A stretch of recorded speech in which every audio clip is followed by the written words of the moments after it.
Hi, my name is Robert. Please read the comments in the About section of this video. It has valuable information and updates. My YouTube channel has a disclaimer video that I encourage you to watch. And please like, share, and subscribe. I hope you found what you're looking for. Thank you very much for watching. In this video, I'm going to show you a few features that I like about these newer vehicles, in particular this 2023 Hyundai Santa Fe.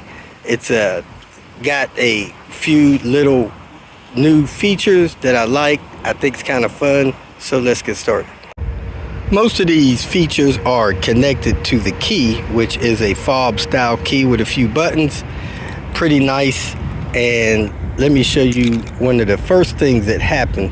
When you have the key with you and you approach the vehicle, courtesy lights come on the vehicle. You step up to it, the handle area lights up. There's some kind of light around there, and a courtesy light lights up under there that shines on the ground so that you can see the ground around you and the handle. Second thing I like about it is there's a sensor inside the door handle.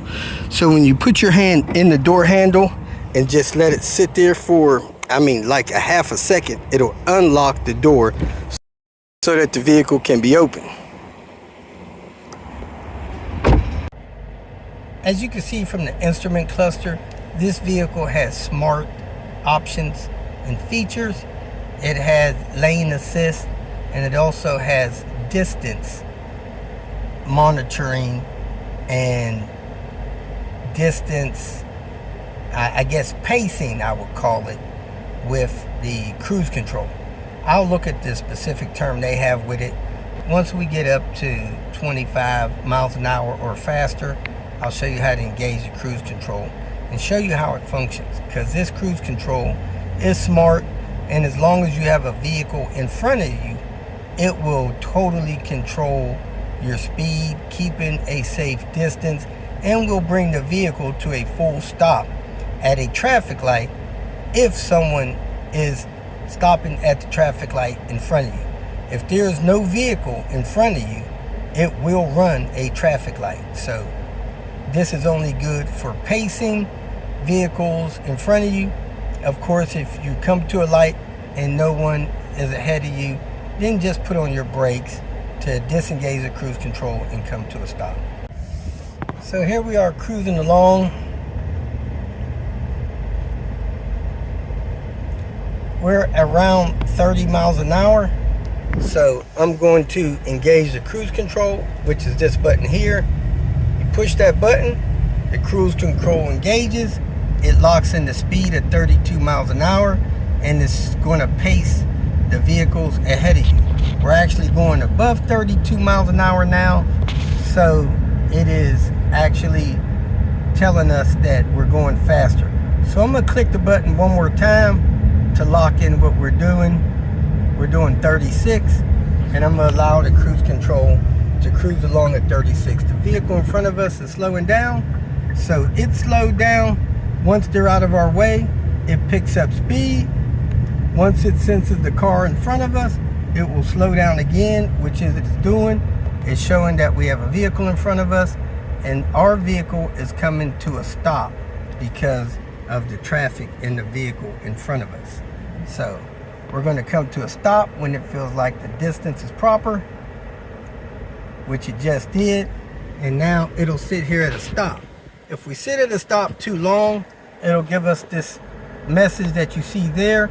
To resume our cruise, we need to push the accelerator pedal or flip the switch, and then we will go forward. Once it senses that the vehicles in front of us are gone far enough ahead of us, it will signal to us to move forward or go ahead and reactivate the cruise control. So we'll sit here for a few seconds until the vehicles in front of us go to leave, and I'll reactivate the cruise control by flipping this switch right here up. So as it says there, go up.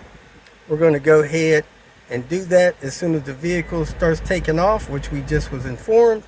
And now the vehicle is taking off and it's going to pace the vehicle in front of us. So here we are cruising along, and we will not exceed the initial speed that we have set of approximately 36 miles an hour. So we're going to change lanes because I'm going to turn right up here, and we're just going to cruise along at a safe following distance up to 36 miles an hour. If I want to increase that speed, I hold this button here up, I click it a few times until I get to the speed I want to go, which it is now set at 41 miles an hour. But again, we will not outpace the vehicle ahead of us. It does not sense a vehicle ahead of us, but when it does, it just did, it starts to slow down, and it will come to a full stop as long as there's a vehicle ahead of us. If we're at a traffic light, the light turned green, and we are now going to go. Now we got to be careful if you're going to make a turn, because once it senses no vehicle ahead of you, it will speed up rapidly. So I had to touch the brake to make my turn. Now I'm on the accelerator. Now I'm going to hit the resume button, which is push that in and let it go. Now it's going to go up to my speed of 41 miles an hour that I had set.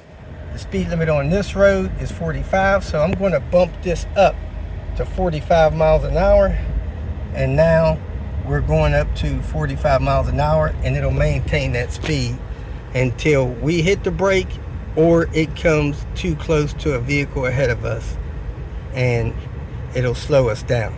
So if you come to a full stop, it'll stay engaged unless you're stopped longer than a few seconds in some instances.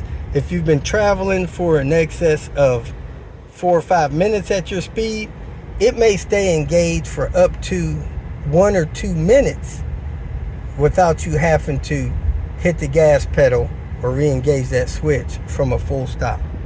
So we're just cruising along now at our 45 mile an hour set speed, and that's how you use the cruise control.